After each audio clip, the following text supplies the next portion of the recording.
तो ये कहानी है एक हाई स्कूलर की, जिसकी भोली भाली सूरत देख धोखा मत खा जाना, क्योंकि हाई स्कूलर असल में एक हाईली ट्रेंड मर्सनरी है जो अकेले ही कम से कम 50 लोगों से लड़कर उन्हें हराने में सक्षम है। हम सभी लड़के इस बात से अग्री करेंगे कि कभी न कभी बचपन में हमारे मन में भी ये ख्याल आया था कि काश किसी दिन स्कूल में गैंगस्टर्स आ जाएं और मैं पूरे स्कूल को बचाकर सबका हीरो बन जाऊं। वेल, ये कहानी एकदम वैसी तो नहीं होगी, लेकिन हम इसमें एक मर्सनरी को स्कूल के ऑर्डिनरी बच्चों के बीच देखेंगे। कहानी शुरू होती है और हम एक सुनसान एरिया को देखते हैं जहाँ दो लोगों को बंदी बनाया हुआ है। हमें पता चलता है कि इनमें से एक व्यक्ति मिलिट्री से है जो यहाँ एक रेस्क्यू मिशन पर आया था। वो एक प्रोफेसर को बचाने आया था, मगर मिलिट्री के ही किसी इन्फॉर्मेंट ने इस रेस्क्यू मिशन के प्लान्स को लीक कर दिया था, जिसकी वजह से इन दोनों को पकड़ लिया गया था। इन्फॉर्मेंट ने उनसे झूठ बोल ये भी कहा था कि यहाँ की सुरक्षा व्यवस्था काफी कमजोर होगी, मगर यहाँ भारी तादाद में ट्रेंड प्रोफेशनल्स पहले से ही मौजूद थे जिन्हें सोल्जर्स की अटैक टाइमिंग और एस्केप रूट्स के बारे में पता था। वो सोल्जर अपनी नाकामयाबी पर अफसोस जता रहा था कि तभी दरवाजा खुलने की आवाज आई। दरवाजा खुलते ही एक और सोल्जर को घायल अवस्था में वहां लाया गया, जिसे देख दूसरे सोल्जर को गुस्सा आ जाता है और वो गार्ड पर भड़क जाता है, लेकिन गार्ड उसके सर पर अपनी गन से खतरनाक अटैक करता है और मुस्कुराते हुए वहां से चला जाता है। नया प्रिजनर सोल्जर को लेफ्टिनेंट कहकर पुकारता है और लेफ्टिनेंट उससे बाकी ट्रूप्स के बारे में पूछते हैं। सोल्जर बताता है कि उन्हें उनकी एग्जैक्ट लोकेशन के बारे में तो पता नहीं है, लेकिन तभी दरवाजे के बाहर दोबारा हलचल होने लगती है। दरवाजा दोबारा खुला और हम देखते हैं कि वही गार्ड दरवाजे पर खड़ा है, लेकिन वो मर चुका था। और हम उसके पीछे एक व्यक्ति को देखते हैं जिसने लेफ्टिनेंट से पूछा कि क्या वही लेफ्टिनेंट कैंग है। उसकी लैंग्वेज से लेफ्टिनेंट समझ गए कि ये व्यक्ति फॉरेनर नहीं है, और जब उन्होंने उससे उसकी आइडेंटिटी पूछी तो उसने बस इतना कहा कि वो यहाँ उन्हें रेस्क्यू करने आया है। वो उन्हें और बाकी प्रिजनर्स को उसे फॉलो करने के लिए कहता है, और उस जगह से बाहर निकलते वक्त लेफ्टिनेंट देखते हैं कि वहाँ के सारे गार्ड्स को पहले ही मारा जा चुका है। लेफ्टिनेंट हैरान है क्योंकि उन्हें इसका आभास भी नहीं हुआ था। वो उस लड़के से पूछते हैं कि क्या उसके साथ और भी लोग आए हैं, इस पर उसने कहा कि उन्हें रेस्क्यू करने वो अकेला ही आया है। तभी वहाँ कुछ गार्ड्स आ जाते हैं और इधर लेफ्टिनेंट उनसे निपटने का तरीका सोच ही रहे थे कि तब तक वो लड़का एक एक कर सभी गार्ड्स को मार उन्हें ठिकाने लगा देता है। वो लोग आगे बढ़ने लगे और जो भी उनके सामने आता वो उस लड़के के हाथों मारा जाता। लेफ्टिनेंट को अटैक करने का चांस भी नहीं मिला और उन्हें वो लड़का किसी मॉन्स्टर से कम नहीं लग रहा था, क्योंकि वो अकेले ही पूरी आर्मी के बराबर है। अब तक लेफ्टिनेंट भी समझ गए थे कि वो लड़का कोई नॉर्मल मिलिट्री सोल्जर नहीं है। धीरे धीरे वो सभी लोग बाहर पहुंच जाते हैं जहां उनके ट्रूप मेंबर्स पहले से ही उनका इंतजार कर रहे थे। वो सभी बताते हैं कि उन्हें भी उसी सोल्जर ने रेस्क्यू किया है। इस पर वो सोल्जर कहता है कि यहाँ से उनके रास्ते अलग होते हैं। लेफ्टिनेंट ने उसका शुक्रिया किया, मगर वो बताता कि वो यहाँ किसी की रिक्वेस्ट पूरी करने आया था। लेफ्टिनेंट समझ गया कि उनका शक सही था, क्योंकि उनकी जान बचाने वाला असल में एक मर्सनरी है। लेकिन तभी वो दोनों अलर्ट हो गए क्योंकि उन्हें कुछ अजीब आवाजें सुनाई देती हैं। वहाँ पास ही में कुछ गार्ड्स उन्हें ऑब्जर्व कर रहे थे जो उन पर आरपीजी से अटैक कर देते हैं। एक बड़ा एक्सप्लोजन हुआ और वो पूरा एरिया धुएं से भर जाता है। लेफ्टिनेंट और बाकी ट्रूप मेंबर्स सेफ हैं, मगर इस अटैक के शॉक से वो अभी तक रिकवर नहीं कर पाए हैं। तभी लेफ्टिनेंट को गनशॉट्स की आवाज आई और वो देखते कि उन गार्ड्स पर किसी ने अटैक कर दिया है। ये जवाबी फायरिंग उसी मर्सनरी ने की है, लेकिन लेफ्टिनेंट हैरान है क्योंकि उस मर्सनरी ने ना ही केवल इस एक्सप्लोजन के शॉक से सबसे पहले रिकवर किया था, बल्कि होश आते ही फायरिंग भी स्टार्ट कर दी थी। लेकिन एक और चीज लेफ्टिनेंट को ज्यादा चौंका देती है। उस मर्सनरी का फेस रिवील हो चुका है और हम देखते हैं कि मर्सनरी असल में एक टीनेजर है। 6 महीने बाद एक स्कूल में हम एक लड़की डायोन को देखते हैं जो यही सोच रही थी कि अब तक तो उसका बड़ा भाई अपनी क्लास में पहुंच चुका होगा। तभी उसकी क्लासमेट्स आपस में बात कर एक दूसरे को बताती हैं कि स्कूल में किसी बहुत हैंडसम स्टूडेंट का ट्रांसफर हुआ है जो उनका सीनियर है। डायोन समझ गई कि यहाँ उसके भाई की बात हो रही है और वो सोचती है कि उसने कभी भी एक्सपेक्ट नहीं किया था कि जिस भाई की प्लेन क्रैश में डेथ की खबर उसे मिली थी, वही भाई 10 साल बाद उसकी जिंदगी में वापस लौट आएगा। इस प्लेन क्रैश में डायोन के पेरेंट्स की डेथ हो चुकी थी और अब वो अपने ग्रैंडपा के साथ रहती है, जिन्होंने जब अपने पोते को जिंदा देखा तो खुशी के मारे वो अपने आंसू नहीं रोक पाए। तभी अचानक डायोन का ध्यान टूटा और हम देखते हैं उसकी क्लासमेट हीजिन उससे एरोगेंटली बात कर रही है। उसने डायोन से पीटी पीरियड के लिए उसके जिम क्लोथ्स मांगे, लेकिन डायोन पूछती है कि अगर उसने अपने कपड़े उसे दे दिए तो वो क्या पहनेगी। ये सुनते ही हीजिन ने डायोन के सर पर मारा और कहा कि उसमें उससे सवाल पूछने की हिम्मत कब से आ गई। बाकी स्टूडेंट्स इस सिचुएशन को अवॉइड करते हैं जैसे मानो वो भी हीजिन से डरते हों, लेकिन हम यहाँ की सिचुएशन देख समझ जाते हैं कि डायोन को अक्सर हीजिन पूरी क्लास के सामने बुली किया करती थी। वहीं दूसरी तरफ सीनियर क्लास में एक नए ट्रांसफर स्टूडेंट यानी डायोन के बड़े भाई एजन को इंट्रोड्यूस करवाया जाता है और क्लास की सभी लड़कियों के चेहरे उसे देख खिल उठते हैं। कुछ लोग ऐसे भी हैं जिन्हें नया ट्रांसफर स्टूडेंट कुछ खास पसंद नहीं आया और वो उसे सबक सिखाने की ठान लेते हैं।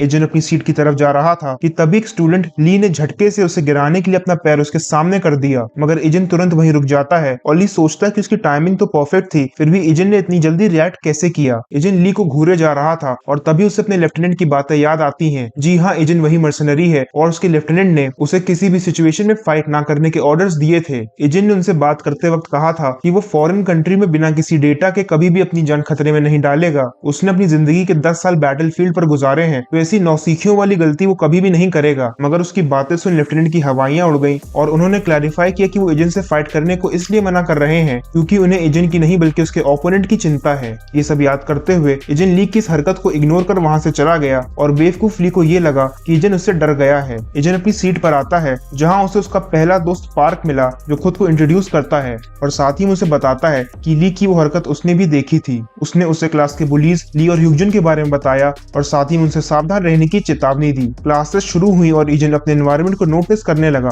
कुछ स्टूडेंट्स ध्यान लगाकर पढ़ाई कर रहे हैं तो वहीं कुछ क्लास के बीच फोन यूज करने में व्यस्त हैं। वो बाहर स्टूडेंट्स को खेलते हुए देखता है और ये सब देख उसे अपनी बैटलफील्ड और ट्रेनिंग के दिन याद आ जाते हैं। जिस उम्र में बच्चे अपनी जिंदगी का मजा उठाते हैं उसी उम्र में उसने जंगलों में कड़ी ट्रेनिंग की है और खेलने कूदने की एज में उसे गन और राइफल्स चलाना सिखा दिया गया था। क्लासेस ओवर हुई और स्कूल से निकलते वक्त डायोन देखती है कि एजेंट उसका इंतजार कर रहा है। एजेंट अपनी बहन के साथ घर जाना चाहता है और ये देख डायोन को भी खुशी हुई, मगर रास्ते में वो दोनों ऑकवर्ड फील करने लगे। ऐसा इसलिए क्योंकि डायोन काफी सालों बाद अपने भाई से मिली है और इस सडन चेंज को एक्सेप्ट करना उसके लिए इतना आसान नहीं है। एजेंट बताता है कि वो भी थोड़ा बहुत ऑकवर्ड फील कर रहा है क्योंकि प्लेन क्रैश के टाइम पर वो केवल 9 साल का था। एक्सीडेंट की वजह से उसकी याददाश्त चली गई और इसीलिए उसे आज भी ज्यादा कुछ याद नहीं है। कुछ टाइम पहले ही उसकी मेमोरीज वापस आई हैं और तभी उसे याद आया कि उसकी एक छोटी बहन और ग्रैंडपा भी हैं। वो दोनों बात करते करते जा रहे थे कि तभी डायोन घबरा जाती है क्योंकि उसने वहाँ हीजन के ग्रुप को देखा और वो सोचने लगी कि कहीं वो लोग यहाँ भी उसे बुली करने ना आ जाएं। हीजन की फ्रेंड ने भी डायोन को देख लिया है और वो अपने ग्रुप को बताती है कि डायोन ही हीजन का नया टारगेट है।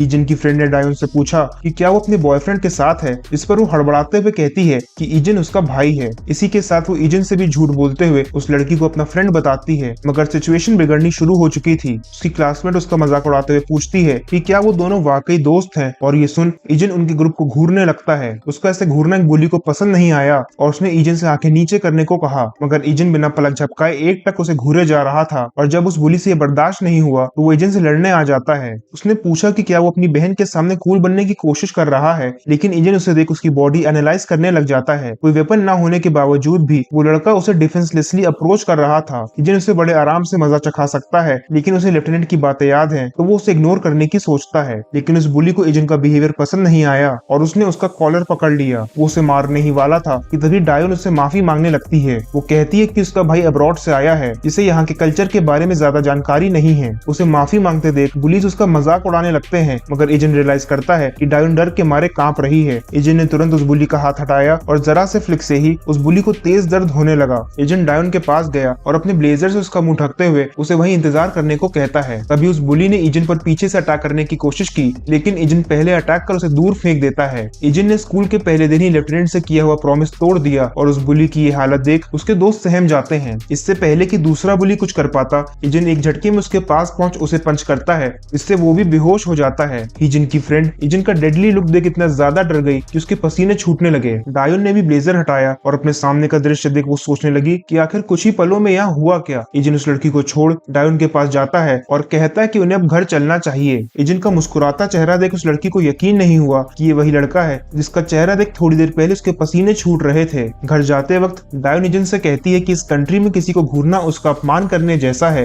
इस पर ईजन ने कहा कि उसे ये पहले से ही पता था। डायोन पूछती है कि पता होने पर भी उसने उन बुलीज के साथ ऐसा क्यों किया। इस पर ईजन बताता है कि उनके सामने उसे अनकंफर्टेबल और डरा हुआ देख उससे रहा नहीं गया। आज पहली बार डायोन को सेफ महसूस होता है और ये देख वो बेहद खुश है कि कोई उसकी परवाह भी करता है। घर पहुंचने पर ईजन घर के कामों में हाथ बटाता है और ग्रैंडपा उससे स्कूल के पहले दिन के बारे में पूछते हैं, जिस पर वो उन्हें फाइट के बारे में कुछ भी नहीं बताता और कहता है कि उसका दिन बहुत अच्छा गुजरा। रात में ईजन ग्रैंडपा के साथ बिताए पलों को याद कर खुश है और सोचता है कि अब फाइनली उसके पास भी एक फैमिली है। तभी हम एक प्लेन क्रैश का सीन देखते हैं जहां पैसेंजर्स पैनिक कर रहे हैं और उनकी सेफ्टी के लिए एयर मास्क ड्रॉप कर दिए गए हैं। एक घबराए हुए बच्चे को भी मास्क पहनाया गया, लेकिन उस प्लेन में आग लग चुकी है और वो क्रैश होने वाला है। तभी ईजन चौंकते हुए उठ गया, मतलब वो प्लेन क्रैश का सपना देख रहा था। वो रूम से बाहर आया जहां डायोन उसे बताती है कि उससे आज स्कूल के लिए जल्दी जाना है और इसीलिए वो उससे पहले निकल जाती है। वहीं स्कूल में हीजन की फ्रेंड ने हीजन को डायोन के बारे में सब कुछ बता दिया है। जब हीजन कल अपने दोस्तों से मिलने पहुंची तो उसे इस पूरे इंसिडेंट की जानकारी मिली थी, मगर उसकी फ्रेंड अभी तक डरी हुई थी। लेकिन वो सोचती है कि हीजन के रहते हुए उसे डरने की कोई जरूरत नहीं है, क्योंकि उसका बड़ा भाई 3rd ईयर के अल्फा ग्रुप में है। अल्फा ग्रुप एक ऐसा ग्रुप है जिससे पूरा स्कूल डरता है और उनके मेंबर से पंगा लेना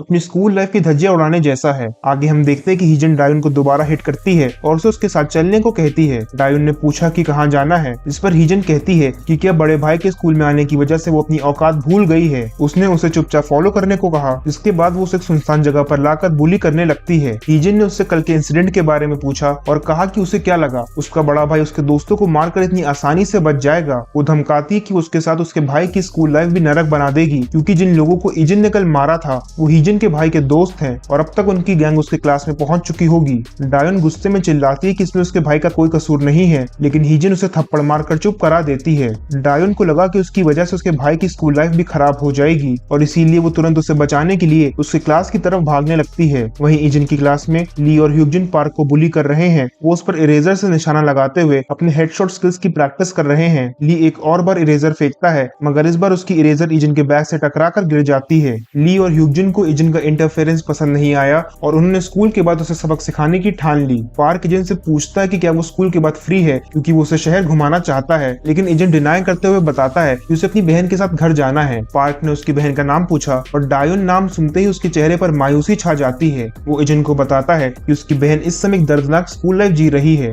छोटे क्लासेस में डायोन अपनी क्यूटनेस की वजह से काफी पॉपुलर थी, जिससे कई मेल स्टूडेंट्स उसकी तरफ अट्रैक्ट होने लगे थे और इन्हीं लड़कों में से एक हीजन का क्रश था। और उस इंसिडेंट के बाद से ही हीजन ने डायोन को बुली करना शुरू किया था। इस बुलिंग का कोई भी विरोध नहीं कर पाया, क्योंकि हीजन का भाई किम सीनियर्स में सबसे टॉप पर है और कोई भी उसका सामना करने में सक्षम नहीं है। धीरे धीरे ये बुलिंग ब्रूटल होती चली गई और अब तो स्टूडेंट्स को भी हैरानी होती है कि आखिर इतनी बुलिंग होने के बाद भी डायोन ये स्कूल अटेंड क्यों कर रही है। हीजन को याद है कि घर पर जब भी स्कूल लाइफ की बात होती है तो ग्रैंडपा बड़े गर्व से डायोन की तारीफ करते हैं। उन्हें डायोन से कोई शिकायत नहीं है, क्योंकि उसके ग्रेड्स अच्छे हैं और सारे टीचर्स उससे खुश हैं। लेकिन डायोन अपनी मुस्कान के पीछे एक बड़ा दर्द छुपाए बैठी थी, क्योंकि वो ये नहीं चाहती है कि उसकी वजह से उसके ग्रैंडपा को कोई परेशानी हो। तभी कोई लात मार क्लास का दरवाजा खोलता है और हम देखते हैं कि किम अपनी गैंग के साथ ईजन से कल के इंसिडेंट का हिसाब लेने आ चुका है। किम ने ईजन को बुलाया और वो भी तुरंत उसके सामने जा खड़ा हुआ। डायोन भी भागते हुए वहां आ जाती है और उसकी ऐसी हालत और घाव देख ईजन को गुस्सा आ जाता है। डायोन के पीछे पीछे हीजन भी अपनी फ्रेंड के साथ ईजन को पिटते हुए देखने पहुंच गई, लेकिन किम को अपनी गैंग के साथ वहां देख डायोन से रहा नहीं गया और वो रोने लगी, क्योंकि उसे लगा कि उसकी गलतियों की सजा उसके भाई को मिलने वाली है।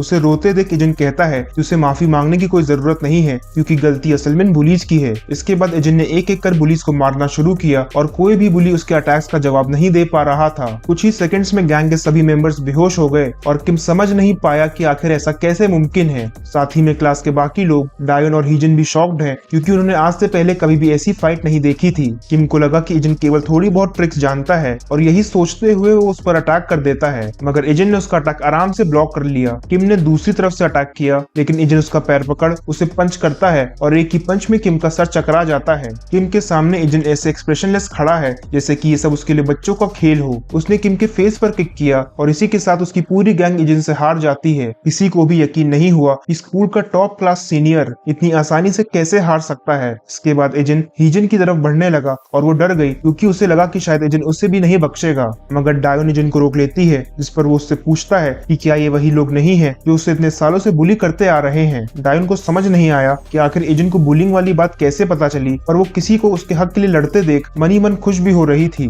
वो ईजन से कहती कि अब सब ठीक है और उसे लड़ने की कोई जरूरत नहीं है। ईजन ने उसकी बात मान ली और वो डायोन को उसकी क्लास तक छोड़ने चला जाता है। इधर हीजन को समझ नहीं आ रहा था कि आखिर उसके भाई की ऐसी हालत कैसे हो सकती है। आगे डायोन ईजन से माफी मांगती है, क्योंकि उसकी वजह से ही ईजन को बार बार पुलिस का सामना करना पड़ रहा था। ईजन कहता है कि वो एक बार नहीं बल्कि 1000 बार लड़ने के लिए तैयार है, क्योंकि जहाँ से वो आया है वहाँ के लोग काफी सेल्फिश थे और उन्हें दूसरों की कोई परवाह नहीं थी। मगर एक टाइम ऐसा था जब वो सेल्फिश लोग भी अपनी जान की बाजी लगाने को तैयार थे। वो बताता है कि ऐसा तब होता था जब उनकी फैमिलीज पर बात आ जाती थी। डायोन पूछती है कि ईजन ने तो कहा था कि उसे उसके और ग्रैंडपा के बारे में ज्यादा कुछ याद नहीं है, लेकिन फिर भी वो उसके लिए फाइट क्यों कर रहा है। ईजन कहता है कि भले ही याददाश्त जाने की वजह से उसे सब कुछ याद ना हो, पर एक चीज कंफर्म है कि वो सब एक फैमिली है। ये सुन डायोन खुशी से झूम उठी और उसे उसकी क्लास में छोड़ ईजन भी वापस अपनी क्लास में आ जाता है, जहाँ का माहौल काफी बदल चुका था। ली और ह्यूजिन जो पहले ईजन को सबक सिखाना चाहते थे, अब उसके फैन बन चुके हैं और उसे दोस्ती करना चाहते हैं। इधर किम और उसका ग्रुप अपनी हार से निराश है, लेकिन किम समझ चुका है कि ईजन बाकी स्टूडेंट्स से अलग है। उसका ऑरा और फाइट करने का तरीका एक हाई स्कूलर जैसा नहीं है। लेकिन हीजन कहती है कि इस बार वो बस लकी था, अगर उनका ग्रुप दोबारा अटैक करेगा तो वो जरूर उसे डिफीट कर देंगे। किम उसे हड़काता है, क्योंकि वो जो सच्चाई से कोसों दूर है, केवल अपने फायदे के लिए उनकी गैंग को दोबारा पिटवाना चाहती है। हीजिन फ्रस्ट्रेट होकर वहाँ से बाहर आ जाती है क्योंकि उससे अपनी हार और डायोन की खुशी बर्दाश्त नहीं हो रही थी। वो क्लास में आकर डायोन को प्रोवोक करने की कोशिश करते हुए कहती है कि अगर अब से उसके साथ कुछ भी बुरा हुआ तो उसे बस अपने भाई के पास रोते हुए जाना है और उसकी सभी प्रॉब्लम सॉल्व हो जाएंगी। डायोन उसे इग्नोर करती है, लेकिन हीजिन अब कुछ भी नहीं कर सकती थी क्योंकि उसे भी हीजिन से डर लगने लगा था। स्कूल ओवर होने के बाद डायोन सोचती है कि क्या अब से वाकई उसकी बुलिंग बंद हो जाएगी या उसे फाइनली हीजिन की ह्यूमिलिएशन और मनमानी से छुटकारा मिल चुका है। यही सब सोचते सोचते उसे पता भी नहीं चला कि वो कब हीजिन को क्रॉस कर जाती है और हीजिन के ये पूछने पर कि वो किन ख्यालों में खोई हुई है, डायोन कहती है कि कोई परेशानी वाली बात नहीं है। इसके बाद वो दोनों घर की तरफ चल देते हैं, मगर उसकी खुशी हीजिन को हर पल उसकी हार का एहसास करा रही थी और इसीलिए वो ठान लेती है कि वो इतनी आसानी से डायोन का पीछा नहीं छोड़ेगी। इधर हीजिन के घर पर हम देखते हैं कि ग्रैंडपा ने उसे लेटेस्ट स्मार्टफोन गिफ्ट किया है जिसमें उन्होंने पहले से ही अपनी और डायोन की कॉन्टैक्ट डिटेल सेव कर दी थी। हीजिन ग्रैंडपा के इस गिफ्ट से बेहद खुश है और वो रात में मिलिट्री हेडक्वार्टर्स पर मैसेज भेज इन्फॉर्म कर देता है कि यही अब से उसका नया नंबर है। लेफ्टिनेंट को समझ नहीं आया कि जब वो सबसे एक्सपेंसिव स्मार्टफोन हीजिन को पहले ही दे चुके हैं तब भी वो एक नया स्मार्टफोन क्यों यूज कर रहा है। अगली सुबह डायोन स्कूल के लिए जल्दी निकल जाती है और वो खुशी खुशी जा ही रही थी कि तभी कोई उसे हिट करता है। कुछ मास्क पहने हुए लोगों ने उसे घेर लिया है और जब डायोन ने उनसे टकराने के लिए माफी मांगी तो उनमें से एक उसे थप्पड़ मार कहता है कि उसकी अपॉलॉजी से कुछ भी नहीं होगा। उनके साथ एक लड़की भी है जो कैरियोके जाना चाहती है और हम देखते हैं कि वो डायोन को पहले से जानती थी क्योंकि वो उसे भी उनके साथ चलने को कहती है। उसकी आवाज सुन डायोन डर गई क्योंकि वो समझ चुकी थी कि ये मास्क पहनी लड़की असल में हीजिन है। सभी लोग कैरियोके से वापस लौट रहे थे और ओनर जब साफ सफाई करने उनके रूम में पहुंचा तो दरवाजा खोलते ही वो डायोन को बुरी तरह घायल पाता है। मतलब ये लोग कैरियोके असल में डायोन को बुली करने आए थे क्योंकि गानों के शोर में कोई भी उसकी चीख पुकार नहीं सुन सकता था। ओनर पुलिस को इन्फॉर्म करना चाहता है मगर डायोन चुपचाप वहां से चली जाती है। उसे देख ऐसा लग रहा है जैसे मानो उसने अपने हालातों से समझौता कर लिया है और वो एक्सेप्ट कर चुकी है कि बुलिंग से बचना उसके लिए असंभव है। वो स्कूल नहीं गई और उसकी एब्सेंस से हीजिन को बहुत खुशी हो रही है क्योंकि वो अपना बदला ले चुकी थी। स्कूल के बाद हीजिन भी वेट करता ही रह गया और पूरा स्कूल खाली होने के बाद भी डायोन बाहर नहीं आई। हीजिन उसे कॉल करता है और हम देखते हैं कि डायोन अपने रूम में रो रही है और वो हीजिन का कॉल अवॉइड कर रही थी। जब हीजिन घर पहुंचा तो वो देखता है कि डायोन वापस आ चुकी है। उसने डायोन के दरवाजे पर नॉक कर फोन ना उठाने का रीजन पूछा जिस पर वो कहती है कि उसकी तबीयत खराब है और इसीलिए वो सो गई थी। वो दरवाजा खोलने से भी मना करती है लेकिन हीजिन समझ गया कि कुछ गड़बड़ है क्योंकि डायोन की आवाज कांप रही थी। वो बाहर जाने लगा लेकिन तभी उसकी नजर किसी ऐसी चीज पर पड़ी जिससे वो हैरान हो जाता है। उसका ध्यान डायोन के जूतों पर गया जिन पर खून लगा था। इसके बाद हीजिन डायोन के रूम में आ गया जहाँ वो उसकी मरहम पट्टी करता है। डायोन उससे झूठ बोलती है कि वो सीढ़ियों से गिर गई थी और इसी वजह से उसे इतनी चोटें आई हैं। हीजिन कहता है कि उसे हॉस्पिटल जाना चाहिए लेकिन डायोन उसे साफ इनकार कर देती है क्योंकि वो जानती है अगर वो हॉस्पिटल गई तो ये सच सामने आ जाएगा कि उसे बुली किया गया है और वो ऐसा नहीं चाहती थी। लेकिन उसका ये सच छुपाने का एक और रीजन भी है। ऐसा डायोन के साथ पहली बार नहीं हुआ था। एक बार पहले भी हीजिन ने मास्क पहन उसे बुली किया था पर जब उसने अपनी आवाज उठाई तो हीजिन ने अपनी बातों में फंसाकर उसे झूठा साबित कर दिया। डायोन के पास उस समय भी कोई प्रूफ नहीं था और इसीलिए वो अपनी सच्चाई सबके सामने ना ला पाई। हीजिन की मॉम भी अपनी बेटी की हाँ में हाँ मिलाते हुए डायोन पर हावी होने की कोशिश करती है और कोई एविडेंस ना होने के कारण डायोन चुपचाप वहाँ खड़े होकर ये सब देखती रहती है। यहाँ तक कि हीजिन की मॉम डायोन से उसके पेरेंट्स को बुलाने के लिए कहती है और बेचारी अनाथ डायोन पेरेंट्स की बात सुन सहम जाती है। डायोन जानती है कि इस बार भी ऐसा ही होगा और क्योंकि वो ग्रैंडपा को इस सब में इन्वॉल्व नहीं करना चाहती तो वो झूठ बोलना बेहतर समझती है। उसके ग्रैंडपा को हार्ट प्रॉब्लम है और वो हीजिन से उनका ख्याल रखने को कहती है। हीजिन उससे चिंता करने को मना करता है और उसके रूम से बाहर आ जाता है मगर हीजिन कोई दूध पीता बच्चा नहीं है। वो सब कुछ समझ चुका है और इसीलिए अब इस सिचुएशन को वो अपने तरीके से हैंडल करना चाहता है। आगे क्लब में हम किम और उसकी गैंग को ड्रिंक करते देखते हैं जहाँ वो सभी हीजिन को सबक सिखाने का तरीका सोच रहे हैं। वो इस निष्कर्ष पर पहुंचे हैं कि अगर वो सभी मिलकर हीजिन पर हमला करेंगे तो उसके लिए भी बच पाना नामुमकिन होगा। सभी इससे राजी हैं और तभी किम के पास हीजिन का कॉल आता है। वो उसे सब कुछ बताती है कि कैसे उसने उनकी बेइज्जती का बदला लिया और डायोन को उसकी असली जगह दिखा दी। ये सुनकर किम खुश है और कहता है कि वो जल्दी ही हीजिन से भी बदला ले लेगा। हम देखते हैं कि हीजिन उसी क्लब में पहुंच चुका है जहां उसे अचानक देख सभी हैरान हो जाते हैं। तभी हीजिन उनमें से एक पर अटैक कर उसका सर टेबल से भिड़ा देता है और ये देख बाकी मेंबर्स भी उस पर अटैक करने बढ़ते हैं। हीजिन ने उन पर लात घूसों की बारिश कर दी और एक एक कर उसने पूरी गैंग को निपटा दिया और ये कोई नॉर्मल नहीं बल्कि एक ब्रूटल फाइट थी जहां वो अपने ओपोनेंट को बड़ी बेरहमी से मार रहा था। सभी मेंबर्स का सफाया हो चुका है और अब किम की बारी है। जब उसे बचने का कोई रास्ता नहीं सूझा तो उसने हीजिन पर बॉटल से अटैक कर दिया मगर हीजिन डॉज करते हुए उसे पीछे ढकेल देता है। किम अपना आपा खो देता है और वो हीजिन को जान से मारने की कोशिश करता है लेकिन हीजिन ने तुरंत उसका गला पकड़ उसे चोक कर दिया जिससे अब किम कुछ भी नहीं कर सकता था। हीजिन ने उसे फाइनल वार्निंग दी और कहा कि अगर दोबारा कभी भी उसने या उसकी बहन या डायोन को बुली करने की कोशिश की तो ये उसके लिए अच्छा नहीं होगा। अपनी वार्निंग की गंभीरता को समझाने के लिए किम को और जोर से चोक करता है, जिससे उसकी सांसें उसका साथ छोड़ने लगी और वो बेहोश होने लगा। इजिन ने उसे छोड़ दिया और वो क्लब से बाहर जाने लगता है, लेकिन क्लब के बाहर ही उसे हिजिन और उसकी दोस्त मिल जाते हैं। हिजिन को लगा कि वो उसे पकड़ने आया है और घबराते हुए वो वहीं फिसल गई, जिससे उसके हाथ पर चोट लग जाती है। तभी इजिन के पास उसे ग्रैंडपा का फोन आया और वो उन दोनों को इग्नोर करते हुए वहां से चला जाता है। क्लब के अंदर पहुंचने पर वहां का नजारा देख हिजिन को गुस्सा आ गया, क्योंकि उसका भाई और उसकी गैंग दोबारा इजिन से पिट चुके थे। किम हिजिन से साफ शब्दों में कहता है कि वो आज के बाद कभी भी डायन को बुली नहीं करेगी। हिजिन ऑब्वियसली ऐसा करने से मना करती है, लेकिन घबराया हुआ किम कहता है कि अगर उसने आज के बाद डायन को बुली किया तो उसके बदले में वो खुद हिजिन को मारेगा। वहीं दूसरी तरफ ग्रैंडपा इजिन से बात करते हुए बताते हैं कि डायन काफी बुरी तरह घायल हुई है और उन्हें नहीं लगता कि वो सीढ़ियों से गिरी है। वो ना तो हॉस्पिटल जाना चाहती है और ना ही उन्हें सच बता रही है। ग्रैंडपा इजिन को बताते हैं उस एक्सीडेंट की खबर से उन्हें गहरा सदमा पहुंचा, मगर डायन के कारण ही उनकी जिंदगी की रेलगाड़ी वापस पटरी पर आ सकी। उन्हें दुख होता है जब डायन उनसे चीजें छुपाती है, लेकिन इजिन उन्हें समझाता है कि ऐसा बिल्कुल भी नहीं है और वो उनसे बहुत प्यार करती है। वो ग्रैंडपा से डायन की चिंता करने को मना करता है और कहता है कि वो अब से उसका ध्यान रखेगा। अगले दिन किम को हॉस्पिटल में एडमिट किया जा चुका है और उसके पेरेंट्स को भी उसकी हालत की जानकारी मिल चुकी थी। उसके डैड कहते हैं कि ये तो एक ना एक दिन होना ही था, मगर उसकी मॉम उसकी साइड लेते हुए उसे इनोसेंट बताती हैं। वो कहती हैं कि जिसने भी ये किया है उसे इसकी सजा जरूर मिलेगी। इसके बाद वो दोनों वहां से चले जाते हैं। हिजिन ने ही अपने पेरेंट्स को इन सभी इवेंट्स के बारे में इन्फॉर्म किया है और साथ ही में अपने टूटे हुए हाथ का कारण भी इजिन को बताया था। वो गिरी तो अपनी गलती से थी, लेकिन उसने इसका ब्लेम भी इजिन पर डाल दिया था। वो असल में अपने पेरेंट्स की पावर्स का यूज कर इजिन और उसकी फैमिली को सबक सिखाना चाहती है। उसके डैड एक पॉलिटिकल लीडर है और इसी वजह से वो और किम अक्सर मनमानी किया करते थे। हिजिन की मॉम ने किसी चीफ को कॉन्टैक्ट कर ये सिचुएशन हैंडल करने को कहा है और ये चीफ कोई नॉर्मल आदमी नहीं है। चीफ अंडरवर्ल्ड का डॉन है जो पिछले कई सालों से हिजिन के डैड की इलीगल कामों में उनकी सहायता करता आया है, ताकि उनकी पॉलिटिकल इमेज को कोई नुकसान ना पहुंचे। इधर हिजिन को भी आभास हो चुका है कि ये सब इतनी आसानी से खत्म नहीं होगा। उसका शक सही निकला और चीफ के आदमी उसके बारे में पूछताछ करते हुए उसके घर में आ जाते हैं, लेकिन हिजिन नॉर्मली रिएक्ट कर उन्हें अपनी जान पहचान का बताता है और इसके बाद वो उनके साथ उनके वेयर हाउस पर आ जाता है, जहाँ चीफ पहले से ही उसका इंतजार कर रहा था। चीफ अपने आदमियों से ये सब जल्दी खत्म करने को कहता है। इसके बाद उसके आदमी बेसबॉल बैट निकाल लेते हैं। उनमें से एक ने गलती से रिवील कर दिया कि उसे उन बच्चों से दुश्मनी नहीं मोल लेनी चाहिए थी और इजन समझ गया इन लोगों को किम फैमिली ने भेजा है। चीफ देखता कि इजन अभी तक एकदम काम है, जो कि बड़ा अनएक्सपेक्टेड था, क्योंकि अगर उसकी जगह कोई और होता तो कब का डर के मारे बेहोश हो चुका होता। तभी इजन उनमें से एक का हाथ पकड़ उस पर अटैक कर देता है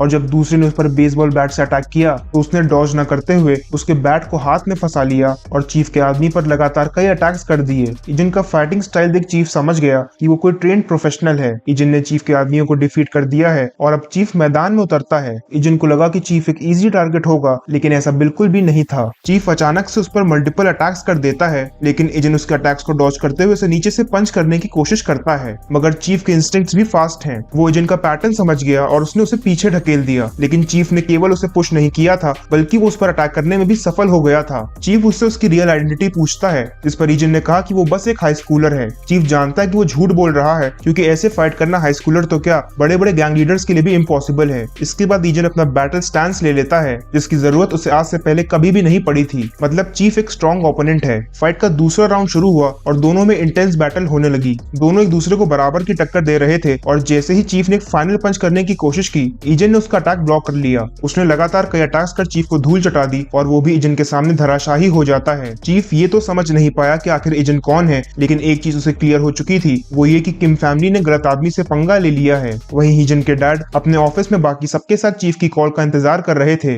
तभी एक कॉल आया और चीफ माफी मांगते हुए कहता है कि वो उनका काम पूरा ना कर सका और उस लड़के ने उसे हरा दिया। डैडी किम को उसकी बात का भरोसा नहीं हुआ, क्योंकि चीफ अंडरवर्ल्ड का डॉन है और उसका किसी हाई स्कूलर से हार जाना एक नॉर्मल बात नहीं है। चीफ कॉल पर उन्हें वार्न करता है और तभी उनके ऑफिस के बाहर से कुछ आवाजें आने लगती हैं। ऑफिस का दरवाजा और उन सभी लोगों का मुंह एक साथ खुल गया, क्योंकि इजन वहां आ चुका था। वो डैडी किम की टाइट सिक्योरिटी को तोड़ते हुए सीधे उनसे ही बात करने आ गया है। इजन को वहां देख सभी चौंक जाते हैं और डैडी किम पूछता है कि वो अंदर कैसे आया। इजन उनका मजाक उड़ाते हुए कहता है कि उसे लगा था कि यहाँ काफी टाइट सिक्योरिटी होगी, मगर शायद उसने कुछ ज्यादा ही एक्सपेक्ट कर लिया था। डैडी किम को भी खतरे का आभास हो गया, क्योंकि ये ऑफिस उनका सीक्रेट हाइडआउट है, जिसके बारे में ज्यादा लोगों को पता नहीं था। इजन की मॉम इजन को तुरंत सबक सिखाना चाहती हैं और इसीलिए वो अपने लॉयर को कॉल करती हैं। वो कहती हैं कि शायद इजन नहीं जानता कि उसने किससे पंगा लिया है, इस पर इजन बताता कि वो उन लोगों से भली भांति परिचित है। डैडी किम 2 बार पहले इलेक्शन जीत चुके हैं और अब तीसरी बार इलेक्शन लड़ने जा रहे हैं। इजन ये सोचकर खुश है कि एक बार लॉयर ने केस कर दिया उसके बाद इजन कुछ भी नहीं कर पाएगा और उसकी लाइफ बर्बाद हो जाएगी। इजन की मॉम ने लॉयर को कॉल किया, लेकिन तभी इजन उन्हें कुछ वीडियो रिकॉर्डिंग्स दिखाने लगता है।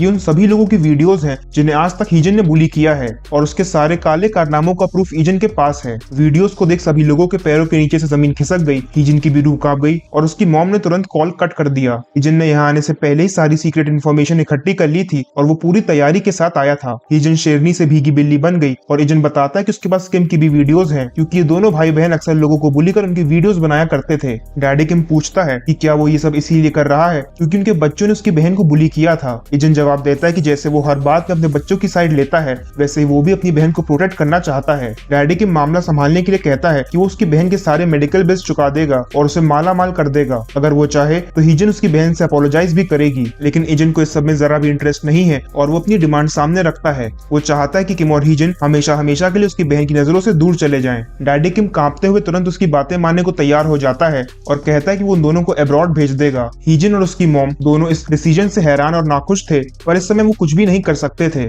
इजन कहता है कि काम कल सुबह तक हो जाना चाहिए और हिजन को समझ नहीं आया कि आखिर उसके साथ ऐसा कैसे हो सकता है और उसकी जिंदगी इतनी कैसे बदल सकती है। इजन जाने लगा कि तभी डैडी किम उससे वो फुटेजेस मांगता है क्योंकि वो उसकी सारी डिमांड्स एक्सेप्ट कर चुका था। इजन उसे घूरते हुए पूछता है कि क्या वो उसे इडियट समझता है और उसकी आंखों को देख डैडी किम सहम जाता है। इजन का काम पूरा हुआ और हम देखते हैं कि कैसे उसने अकेले ही डैडी किम और उसकी फैमिली को अपने सामने झुकने पर मजबूर कर दिया था। वो वापस घर आ चुका है जहाँ उसके फैमिली मेंबर्स उसे ठीक देख खुश हो जाते हैं। वो डायोन से उसका हालचाल पूछता है जिस पर वो अपना दर्द छुपाते हुए खुद को स्वस्थ बताती है। इजन उससे कहता है कि उसे अब चिंता करने की कोई जरूरत नहीं है क्योंकि अब से वो कभी भी सीढ़ियों से नहीं गिरेगी और उसने सब ठीक कर दिया है। अगले दिन क्लास में आते ही डायोन को एक चौंकाने वाली खबर मिलती है। हिजन अब से स्कूल अटेंड नहीं करेगी। वो और उसका भाई किम अब्रॉड जा रहे हैं और क्लासमेट्स यही डिस्कस कर रहे हैं कि अब से उनकी स्कूल लाइफ बेहतर हो जाएगी। उनकी बातें सुनते ही डायोन को इजन की सीढ़ियों वाली बात याद आ गई और उसे सब समझ आ गया। वो इजन के पास जाती है मगर वो कुछ भी कह नहीं पा रही थी और शब्दों के बजाय उसकी आंखों से निकले आंसू सब बयां कर देते हैं। वहीं दूसरी तरफ एक कैरियोके सेंटर में हिजन का ग्रुप उसके अचानक ट्रांसफर पर चर्चा कर रहा है। सभी इस बात से हैरान है मगर हिजन की फ्रेंड परेशान थी क्योंकि उसे लगता है कि ये सब इजन की वजह से हो रहा है। तभी हिजन वहां आ गई जो उन्हें बताती है कि वो केवल एक सेमेस्टर के लिए ही अब्रॉड जा रही है। उसके डैड ने कहा है कि वो इस बीच सब संभाल लेंगे जिसके बाद वो वापस स्कूल ज्वाइन कर सकते हैं, मगर वो अपने ट्रांसफर का असली रीजन किसी को भी नहीं बताती क्योंकि ऐसा करने पर उसकी ही बेइज्जती हो जाती। लेकिन अंदर ही अंदर उससे ह्यूमिलिएशन बर्दाश्त नहीं हो रही थी और इसीलिए वो एक और बार डायन को बुली करना चाहती है। मगर तभी उसकी फ्रेंड चौंक गई जैसे मानो उसने कोई भूत देख लिया हो।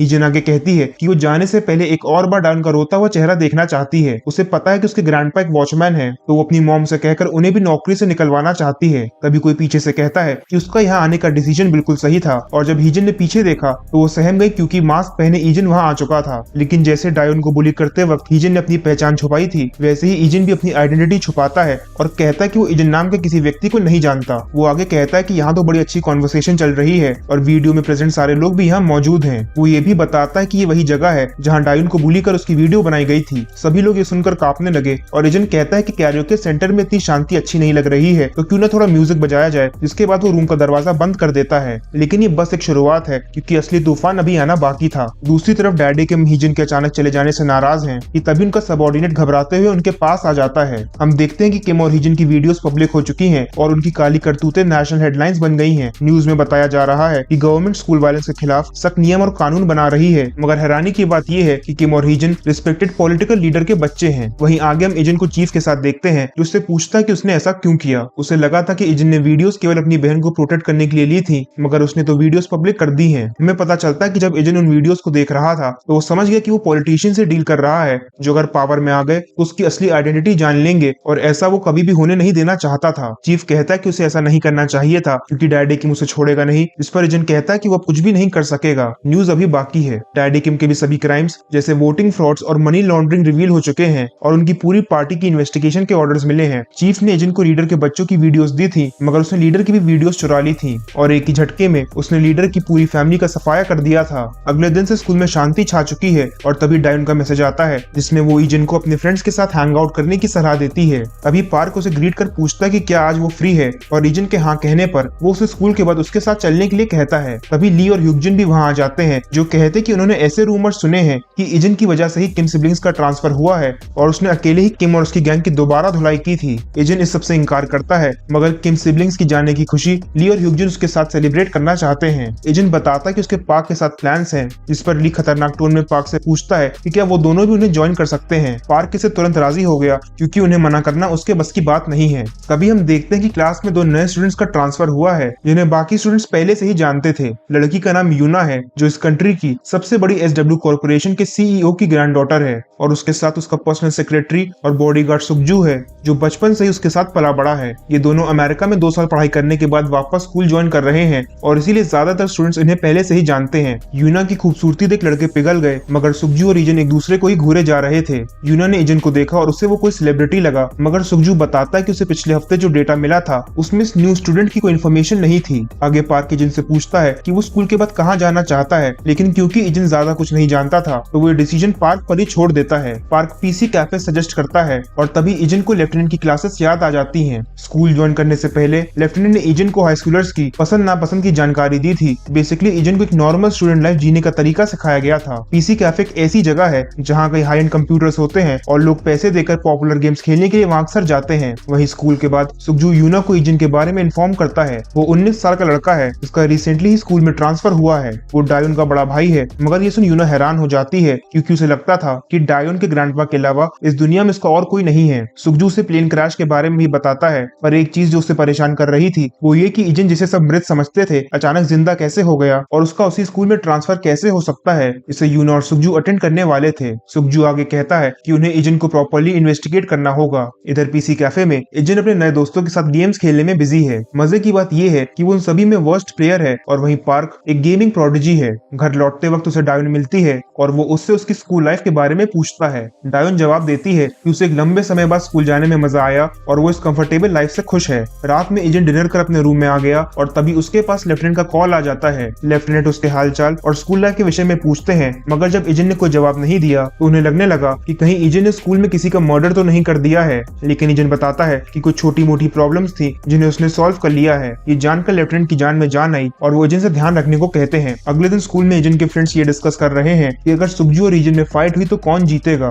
ह्यूजन बताता है कि इजन कभी भी सुकजू से जीत नहीं सकता। सुकजू को बचपन से ही प्रोफेशनल ट्रेनिंग मिली है और वो उनकी लीग से बाहर है। एक बार सुकजू ने अकेले ही 30 लोगों से फाइट कर उन्हें हराया था और खास बात यह है कि इस फाइट में उसे एक खरोंच भी नहीं आई थी। रिसेंटली ही अमेरिका में यूना को कुछ लोगों ने किडनैप कर लिया था और सुकजू ने ही उसकी जान बचाई थी। यहाँ दूसरी तरफ सुकजू और इजन आमने सामने एक दूसरे का रास्ता रोके खड़े हैं। सुकजू इजन से उसकी रियल आइडेंटिटी पूछता है, जिस पर इजन ने कहा कि वो उसका क्वेश्चन समझ नहीं पाया। सुकजू सीधे मुद्दे की बात पूछता है कि इजन एक फेक आइडेंटिटी का यूज क्यों कर रहा है। उसे पता चला है इजन किम सिबलिंग्स के ट्रांसफर में इन्वॉल्व था, लेकिन इजन इसे उसकी गलतफहमी बताता है। सुकजू आगे रिवील करता है कि इजन ने अपने जिस प्रीवियस स्कूल का नाम रजिस्टर करवाया है वो तो वहाँ कभी गया ही नहीं था और उसके सारे डॉक्यूमेंट्स भी फेक हैं। इजन तुरंत सुकजू से इन सभी बातों का एविडेंस मांगता है, मगर सुकजू के पास केवल इन्फॉर्मेशन थी और उसे कोई फिजिकल एविडेंस नहीं मिला था। लेकिन वो इस बात से हैरान है कि आखिर ऐसी सिचुएशन में भी इजन इतना काम कैसे है और वो इतनी श्योरिटी से सुकजू की इन्फॉर्मेशन को गलत कैसे बता सकता है। इजन सुकजू से उसकी इन्वेस्टिगेशन का रीजन पूछता है, जिस पर सुकजू ने कहा कि उसे उस पर शक है। ये सुन इजन रिवील करता है कि उसके वापस आने का एक यही ऑब्जेक्टिव है कि वो अपनी फैमिली के साथ रहना चाहता है।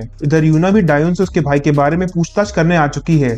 वो दोनों एक दूसरे को पहले से ही जानते हैं और डायोन बताती है कि उन्हें 6 महीने पहले ही इजन के बारे में पता चला था। ये न्यूज सुनकर ग्रैंडपा की आंखों से आंसू नहीं रुके, लेकिन यूना पूछती है कि इजन ने इससे पहले कभी भी उन्हें कॉन्टैक्ट क्यों नहीं किया था। डायोन बताती है कि प्लेन क्रैश के बाद इजन की मेमोरीज चली गई थी और रिसेंटली ही उसकी याददाश्त वापस आई है। ये सुनकर यूना अलर्ट हो गई क्योंकि उसे ये सब बहुत वियर्ड लगा। वो डायोन से पूछ ही लेती है कि क्या वो श्योर है इजन ही उसका असली भाई है, क्या उन्होंने ये कंफर्म किया है। डायोन कहती है कि DNA टेस्ट हुआ था और ये सुनकर यूना को भी उसकी बातों पर यकीन होने लगता है। वहीं क्लास में इजन चिंतित है क्योंकि एक ही दिन में सुकजू ने उसके बारे में काफी कुछ इन्वेस्टिगेट कर लिया था। दूसरी तरफ सुकजू यूना से कहता है कि जब फेक डॉक्यूमेंट्स क्रिएट किए जा सकते हैं तो DNA रिपोर्ट्स भी फेक हो सकती हैं। सुकजू को डायोन की बुलिंग के बारे में भी पता चला और वो बताता कि वो पिछले 2 सालों से सीवियर बुलिंग की शिकार थी और इजन ने स्कूल में आते ही किम की गैंग का सफाया कर दिया था। अब यूना को एक फेरी टेल लगने लगी है। एक बड़ा भाई जिसे सब मृत समझते थे अचानक से एक दिन वापस लौट आता है और अपनी बहन को बुलीज से बचा लेता है। वो जेलस फील कर रही थी क्योंकि उसके भाई और बहन हमेशा उसे बस नीचा दिखाने का मौका तलाशते रहते हैं। मगर इस कहानी में अभी भी कई अनसुलझी पहेलियां हैं। अगर इजन वाकई यूना का पीछा करते हुए स्कूल में आया है तो उसे शांत ही रहना चाहिए था, लेकिन उसके एक्शंस तो बिल्कुल विपरीत हैं। उन्हें लगता है कि शायद इजन पैसों के लिए यहाँ आया है क्योंकि प्लेन क्रैश के बाद ग्रैंडपा को अच्छा खासा इंश्योरेंस अमाउंट मिला था। यूना को अब लगता है कि डायोन की जान खतरे में है क्योंकि वो और उसका सो कॉल्ड भाई इजन एक ही छत के नीचे रहते हैं। वहीं दूसरी तरफ इजन के घर में ग्रैंडपा का बर्थडे सेलिब्रेट किया जा रहा है और डायोन ने उन्हें गिफ्ट दिया है। ग्रैंडपा कहते हैं किसी को जरूरत नहीं थी क्योंकि उन्हें सबसे बड़ा गिफ्ट पहले ही मिल चुका है। एजेंट सही सलामत घर वापस लौट आया है और उनके लिए असली गिफ्ट अपने परिवार को एक साथ खुश देखना है। तभी उनका फोन बजा और ये कॉल यूना की थी, जो डायोन को मिलने बुलाती है क्योंकि वो उससे कुछ इंपॉर्टेंट बात करना चाहती थी। मगर एजेंट को ये सब ठीक नहीं लग रहा था, तो वो अपने रूम में जाकर SW ग्रुप के बारे में सर्च करने लगता है। उसे समझ नहीं आया कि इतनी बड़ी कॉर्पोरेशन आखिर एक मामूली से ट्रांसफर स्टूडेंट में इतनी दिलचस्पी क्यों दिखा रही है। रात भी काफी हो चुकी थी, तो इसीलिए एजेंट डायोन को लेने बाहर चला जाता है। इधर डायोन और यूना बात कर रहे थे और डायोन बताती है कि एजेंट के आने के बाद से उसकी जिंदगी बदल गई है और उसकी सभी चिंताएं खत्म हो चुकी हैं। यूना को सुखजू से पता चला था कि एजेंट की सारी डिटेल्स फेक हैं और अब उनके पास एविडेंस भी है। वो यहाँ डायोन को सब सच बताने आई है, लेकिन उसकी खुशी देख वो उससे कुछ भी कह नहीं पा रही थी। एजेंट भी वहाँ पहुंच चुका है, जो दूर से ही उन्हें ऑब्जर्व कर रहा था। वो उनकी तरफ बढ़ने लगा कि तभी सुखजू वहाँ आ जाता है और एजेंट से वेट करने के लिए कहता है। उसे लगता है कि एजेंट यहाँ इसीलिए आया है क्योंकि उसे डर है कि कहीं यूना उसका सच डायोन को ना बता दे। वो दोनों वहीं रुके थे कि तभी एक ब्लैक कार बड़ी तेज रफ्तार में उन्हें टक्कर मारती है, जिससे वो दोनों बुरी तरह घायल हो जाते हैं। एजेंट ने देखा कि उस गाड़ी से कुछ लोग निकले जिन्होंने डायोन और यूना को किडनैप कर लिया। वो उनकी तरफ भागा, मगर तब तक वो लोग फरार हो चुके थे। एजेंट और सुखजू ने तुरंत एक दूसरे का कॉलर पकड़ लिया और सेम क्वेश्चन पूछा कि वो लोग कौन थे। दोनों को एक दूसरे पर शक होने लगा, मगर वो जल्दी ही समझ जाते हैं कि वो दोनों ही सिचुएशन के विक्टिम हैं। सुखजू ने यूना की किडनैपिंग की इन्फॉर्मेशन एस्कॉर्ट फोर्सेस को दी, लेकिन तभी एजेंट वहां से जाने लगा। सुखजू उससे कहता है कि उसे SW के एजेंट्स के आने तक वहीं रुकना चाहिए क्योंकि वो उसे जाने नहीं दे सकता। एजेंट कहता है कि SW की टीम यूना को आराम से ढूंढ सकती है, लेकिन वो अपनी बहन को ढूंढने जा रहा है और सुखजू चाहे तो उसे फॉलो कर सकता है। वहीं दूसरी तरफ हम यूना की कजन को देखते हैं, जिसे उसका सेक्रेटरी यूना की किडनैपिंग के बारे में इन्फॉर्म करता है, मगर दुखी होने के बजाय वो ये न्यूज सुनकर खुश नजर आ रही थी। वो जानती है कि शायद उनकी राइवल कंपनीज ने ही ऐसा किया है क्योंकि उसके ग्रैंडफादर ने उनकी शर्तें मानने से इनकार कर दिया था। वो चाहती है कि उसके ग्रैंडफादर अपनी जिद ना छोड़े, क्योंकि अगर ऐसा हुआ तो यूना मारी जाएगी। इधर एजेंट को किडनैपर्स के बारे में कुछ भी नहीं पता था, तो वो इन्फॉर्मेशन लेने किसी खास व्यक्ति के पास आ जाता है। वो असल में चीफ के पास आ चुका है क्योंकि उसने पास्ट में भी उसकी हेल्प की थी। सुखजू हैरान है क्योंकि चीफ का नाम डूसिक है, जिसका अंडरवर्ल्ड में काफी सम्मान किया जाता है। चीफ एजेंट से वहां आने का रीजन पूछता है, जिस पर उसने कहा कि SW ग्रुप के CEO की ग्रैंडडॉटर किडनैप हो चुकी है और वो किडनैपर्स के बारे में जानना चाहता है। चीफ उसे कुछ भी नहीं बताना चाहता, लेकिन एजेंट रिवील करता है कि उसकी बहन को भी साथ ही में किडनैप कर लिया गया है। ये सुनकर चीफ भी चौंक गया और उसने बताया कि थोड़े टाइम पहले कुछ फॉरेनर्स ने उसके आदमियों से वेयरहाउस और कार्स रेंट पर मांगी थी और साथ ही में उन्हें काफी सारा पैसा भी ऑफर किया था, लेकिन चीफ ने उनका ये ऑफर रिफ्यूज कर दिया। मगर किसी और गैंग ने किडनैपिंग मिशन एक्सेप्ट कर लिया था। एजेंट उसका शुक्रिया कर वहां से जाने लगा, लेकिन तभी चीफ ने उससे अपना फोन दिया और उसकी कॉन्टैक्ट डिटेल्स मांगी। चीफ एजेंट का नंबर चाहता है, मगर वो उससे कहने में शर्मा रहा था, तो वो बहाना बनाता है कि अगर उसके लोगों को उनकी लोकेशन के बारे में पता चला तो वो उन्हें तुरंत कॉन्टैक्ट करेगा, लेकिन अभी साधन की व्यवस्था करना बाकी था, तो इसीलिए एजेंट चीफ से उसकी बाइक भी मांग लेता है। सुखजू एजेंट से पूछता है कि वो अनकन्फर्म्ड इन्फॉर्मेशन पर रिलाई क्यों कर रहा है। इस पर उसने कहा कि किडनैपर्स की डिमांड पूरी न होने तक यूना तो सेफ रहेगी, लेकिन वो लोग डायोन पर कोई रहम नहीं करेंगे।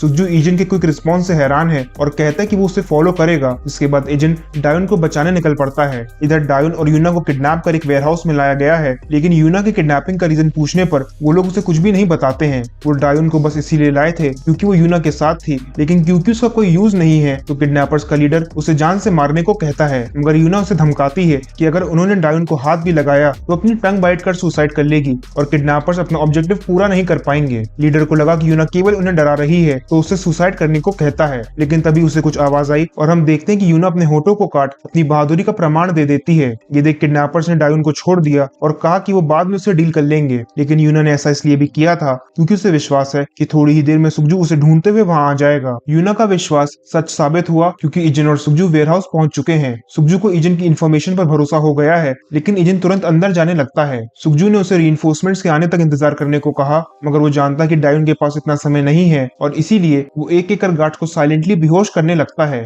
सुखजू को उसके स्किल्स बिल्कुल भी नॉर्मल नहीं लगे, तो वो एजेंट से उसकी रियल आइडेंटिटी पूछता है और एजेंट जवाब में कहता है कि वो बस उसका क्लासमेट है। दूसरी तरफ SW ग्रुप के CEO को किडनैपर्स की डिमांड्स के बारे में पता चल चुका है। किडनैपर्स उनके किसी रिसेंट बिजनेस प्रोजेक्ट को कैंसिल करवाना चाहते हैं और ऐसा करने के लिए उन्हें बस 1 घंटे का समय दिया गया है। 1 घंटे बाद वो यूना को मार देंगे, मगर चिंता की बात यह है कि एस्कॉर्ट फोर्सेस को लोकेशन पर पहुंचने में कम से कम 50 मिनट लग जाएंगे। वहीं वेयरहाउस में एजेंट और सुखजू एक एक कर गार्ड्स की संख्या कम करते जा रहे हैं। सुखजू ने 5 गार्ड्स को रास्ते से हटाया है, तो वहीं एजेंट अब तक 9 गार्ड्स को ठिकाने लगा चुका है। एजेंट पूछता है कि इस सबके लिए कौन रिस्पॉन्सिबल है, लेकिन सुखजू ने बताया कि वो किडनैपर्स के बारे में कुछ भी नहीं जानता। उन पर अमेरिका में भी अटैक हुआ था, लेकिन उसे अंदाजा भी नहीं था कि उन पर दोबारा हमला हो जाएगा। एजेंट बताता है कि रियल किडनैपर्स यूना के साथ हैं क्योंकि सभी गार्ड्स बेहद कमजोर हैं, जिन्हें केवल एस्कॉर्ट फोर्सेस को धोखा देने के लिए हायर किया गया है। सुखजू एजेंट के स्किल्स और इंटेलिजेंस को देख उससे कहता है कि ये सब ओवर होने के बाद वो उससे माफी जरूर मांगेगा, लेकिन अभी सबका टाइम नहीं था। एजेंट उसे स्प्लिट होकर दूसरी डायरेक्शन में जाने को कहता है क्योंकि अब तक किडनैपर्स को भी किसी के वेयर हाउस में आने की भनक हो चुकी थी। एजेंट भाग रहा था, तभी उसे बाकी गार्ड्स मिल जाते हैं जो उसे पहचान नहीं पाए क्योंकि उन्हें लगा था कि उनका सामना सुखजू से होगा, लेकिन असल में एजेंट ने उनका ध्यान इसीलिए खींचा ताकि सुखजू चुपचाप वेयर हाउस में एंटर कर सके। वो वेयर हाउस पहुंच चुका है जहाँ कोई भी किडनैपर प्रेजेंट नहीं था। वो यूना और डायोन के मुंह पर से कपड़ा हटाकर बताता है कि एजेंट्स अभी नहीं आए हैं और इससे पहले कि वो कुछ और बता पाता मेन किडनैपर्स वहां आ जाते हैं। किडनैपर ने सुखजू की बातें सुन ली थी और उसने कहा कि सुखजू ने यहाँ अकेले आकर बड़ी गलती कर दी है। जिसके बाद किडनैपर का साथी सुखजू पर अटैक कर देता है। सुखजू रियलाइज करता है कि एजेंट सही कह रहा था क्योंकि किडनैपर्स गार्ड से कई गुना ज्यादा स्ट्रॉन्ग है,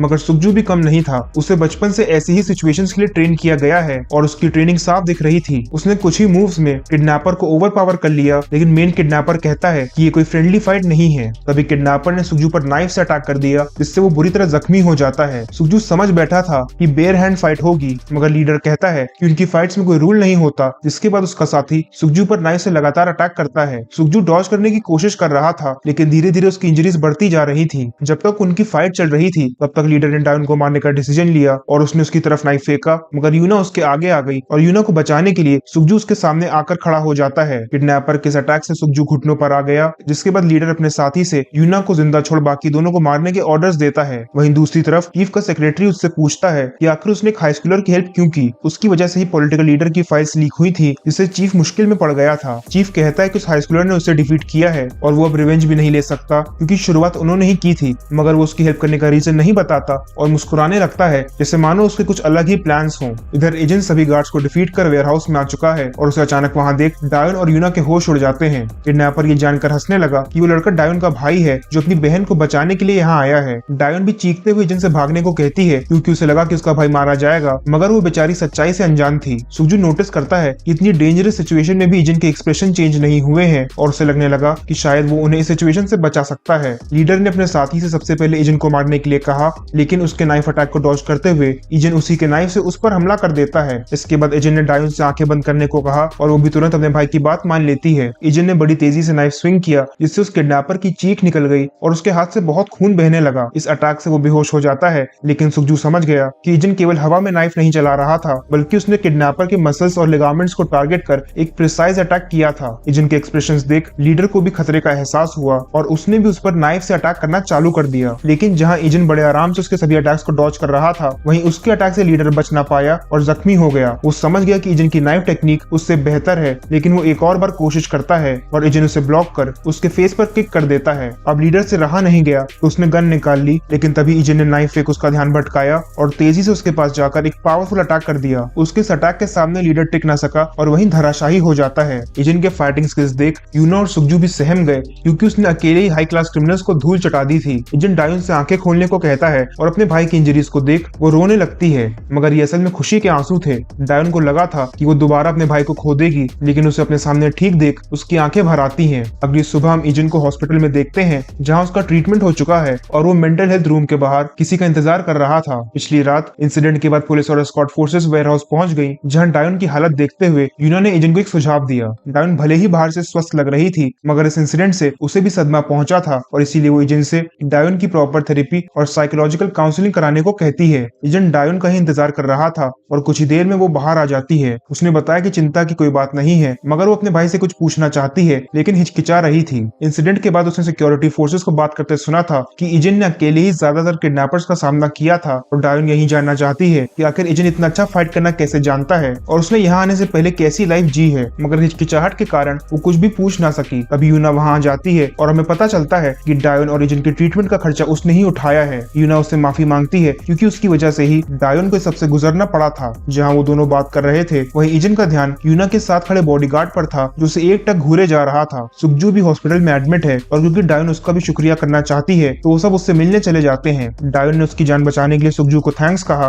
और सभी लोगों को एक साथ अचानक वहाँ देख सुखजू चौंक जाता है, मगर एजेंट ने उससे कुछ भी नहीं कहा और वो केवल उसके रूम को इंस्पेक्ट कर रहा था। थोड़ी ही देर में वो दोनों वहाँ से चले जाते हैं और उनके जाने के बाद सीनियर बॉडीगार्ड सुखजू से पूछता है कि क्या इसी लड़के ने यूना को बचाने में उसकी हेल्प की थी। सुखजू कंफर्म करता है, इस पर बॉडीगार्ड ने कहा कि उसे विश्वास नहीं हो रहा है कि एक हाई स्कूलर ने अकेले ही इतने सारे लोगों का सामना किया था। यूना कहती कि वो भी हैरान थी, लेकिन उसने पूछा कि क्या ये वाकई कोई बड़ी बात है क्योंकि सुखजू भी ऐसे फाइट कर सकता है। बॉडीगार्ड ने रिवील किया कि उतना सिंपल नहीं जितना दिखता है। कई लोगों को केवल मारना तो आसान है, मगर एजेंट ने 10 लोगों लोगों को चुपके से बेहोश किया था और इतने सारे लोगों को साइलेंटली चोक करना आसान बात नहीं है। इसी के साथ उसने किसी भी व्यक्ति को जान से नहीं मारा था, ज्यादातर लोगों को बेहोश किया गया है और बाकियों की इंजरीज भी जानलेवा नहीं है। किडनैपर्स को भी बस हैंडीकैप किया गया था। एजेंट की नाइफ टेक्निक भी किडनैपर से अच्छी थी और ऐसी टेक्निक में केवल कठिन ट्रेनिंग और कॉम्बैट एक्सपीरियंस से ही महारत हासिल की जा सकती है। बॉडीगार्ड आगे बताता है कि किडनैपर फॉरेन कंट्री के हाईली ट्रेंड सोल्जर्स थे और इन सभी बातों का यही निष्कर्ष निकलता है कि एजेंट भी एक ट्रेंड प्रोफेशनल है जिसके पास high level real combat experience है। बॉडीगार्ड की सारी बातें सुन सुखजू और यूना के होश उड़ गए और उनकी बातों का विश्वास करना उनके लिए मुश्किल हो रहा था। वहीं दूसरी तरफ यूना की कजन को भी उसकी सेफ्टी की न्यूज मिल चुकी है जिससे वो नाखुश है। उसे लगा कि इस बार भी सुखजू ने ही उससे बचाया है, लेकिन उसका सेक्रेटरी उसे रूमर के बारे में इन्फॉर्म करता है। ऐसी अफवाह है कि सुखजू के किसी क्लासमेट ने उसकी हेल्प की है और उसने यूना के साथ साथ